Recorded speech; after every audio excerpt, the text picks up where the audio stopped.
Watch this if you struggle with anxiety and your normal anxiety management strategies don't work anymore, and you would really like to know how to actually get rid of or at least reduce your anxieties.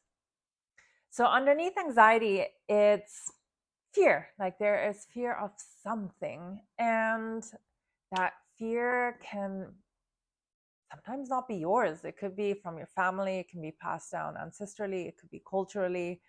It's the rules that society make around, for example, that we have to be productive. If we're not productive, then we're not a good citizen or we're not good enough. And that drives anxiety if we need to rest and we're not being productive. Or anxiety around money, not having enough money. Whose rule are we following? Whose anxieties is it really? Is it really ours? But then there's that fear of that our future, our livelihood, our retirement or whatever is in jeopardy. And I'm not saying that if you have no money then that's not an actual concern. That like if you have poverty, then that's a different story. That's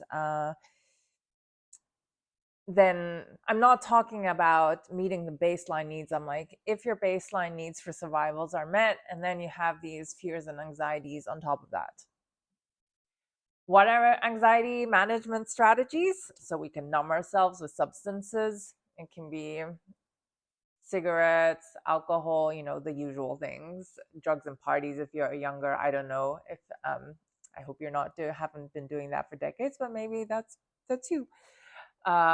Eating, overeating.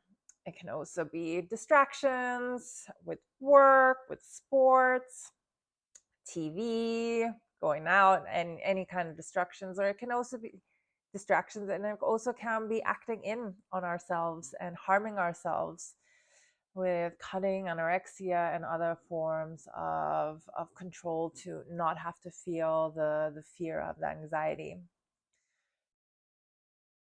What you need to do to reduce the anxiety is not more management strategies. So it's not just thinking your way through it, telling yourself mantras of I have a positive relationship with money, or work is not stressful, whatever it is.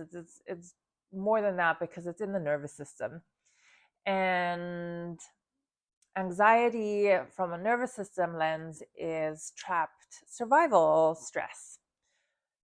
And we need to learn to feel that. We need to learn to connect that, sense what anxiety feels like, sense the emotions underneath it, sense what the fear feels like, and then connect to how familiar is this feeling? Have you had it since childhood? And maybe some images or memories will start showing up of, oh, I've lived with this for a very long time, and it originated with dad being always stressed out about money, so I adopted that stress. And then we connect to that part of us that adopted these messages early on, and we find out what it needs, that part of us needs from us or support around us to feel safe.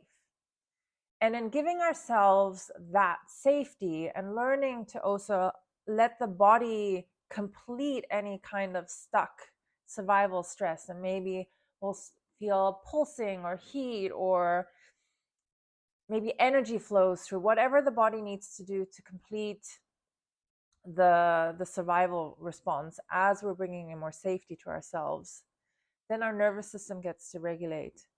And then all of a sudden that thing we're scared of is not maybe that scary anymore, or we see it with a different lens, and we have more choice around how to respond to it. And instead of always acting with anxiety and that fear coming in and being in reaction, we might have more options and choice around how to navigate the situation.